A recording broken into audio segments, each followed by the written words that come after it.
Assalamualaikum semua, kembali lagi di channel Hanif Torts.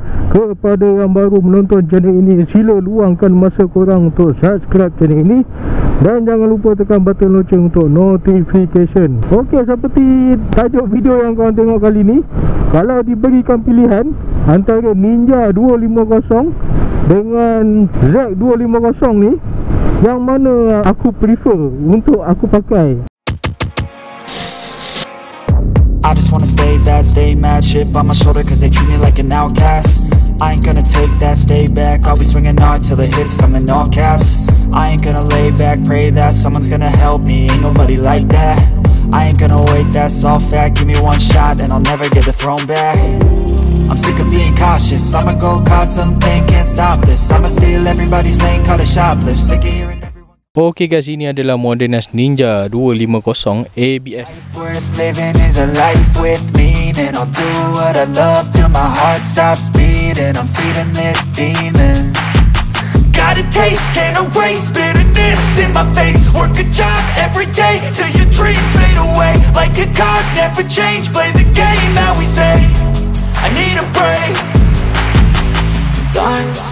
Okey guys, so inilah dia Modenas Z250 ABS. Okey, daripada segi enjin, motor ni of course lah sama, tak ada beza daripada segi enjin dia ni. Tayar pun sama, still dua-dua pakai ABS. Tapi dari segi tunggangan, dari segi tunggangan, kalau ikut aku lah, aku lebih prefer kalau standard ini kita cerita standard to standard lah, standard Z250 dengan Ninja 250. Dari segi standard, aku akan pilih Ninja 250 lah. Sebab apa? Satu, motor Ninja ni dia punya kedudukan handle dengan full race dia ni tak terlampau agresif tau. Jadi untuk tunggangan harian, aku rasa sangat selesa, serius. Selalunya aku akan prefer motor-motor naked untuk buat daily commute atau untuk jalan harian. Tapi kalau dari segi tunggangan, antara dua-dua motor ni, untuk standard aku lebih prefer Ninja 250. Memang selesa, serius. Untuk Z ni, yes, dia memang motor naked, memang santai. Tapi handle dia ni kalau korang tengok agak rendah berbanding dengan motor naked yang lain tau. So korang boleh rasa tekanan dekat bahagian tapak tangan korang sebab sentiasa menekan ke handle tu tau. Lagi kalau tak pakai glove, lagilah cepat korang rasa kebas. Lepas tu dia punya angin dia tu agak kuat lah. Macam Ninja ni, kalau standard dia dah memang ada fairing kan, so dia memang dah potong angin. So kurang lah rasa angin tu, dia tak kuat sangat. Macam Z ni, kalau korang tak letak windshield, memang angin tu terasa kuat.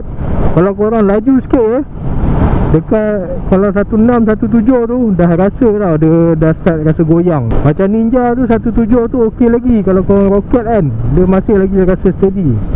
Yang ni dia dah start rasa goyang. Tapi kalau Z250 ni, kalau aku beli, aku akan modi lah untuk aku rasa selesa.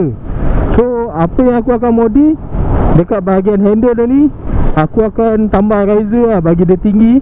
Kalau 1 inci pun aku rasa dah cukup dah. So bila dia tinggi sikit tu, confirm akan rasa lebih selesa daripada yang standard sekarang ni. Yang standard ni dia lebih gaya ala-ala Street Fighter tau, agak agresif sikit. Kalau aku, memang aku akan modi, aku tambah riser.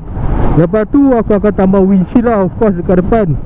Tak nak bagi angin dia tu terlampau kuat. So kalau tanya aku, antara dua model motor ni, yang mana aku prefer, aku akan prefer model Ninja 250 lah. Untuk standard yang tak modi. Tapi kalau modi, memang aku akan beli yang ni lah. Tapi kalau ikut macam aku, memang aku kaki custom, kaki modi, aku akan still ambil yang naked lah. Sebab kalau motor yang fairing pun silap aku akan naked kan. Alright, so sampai sini sajalah video untuk kali ni. Seperti biasa, korang tekanlah button like, share, komen, apa kejadah semua kat bawah tu.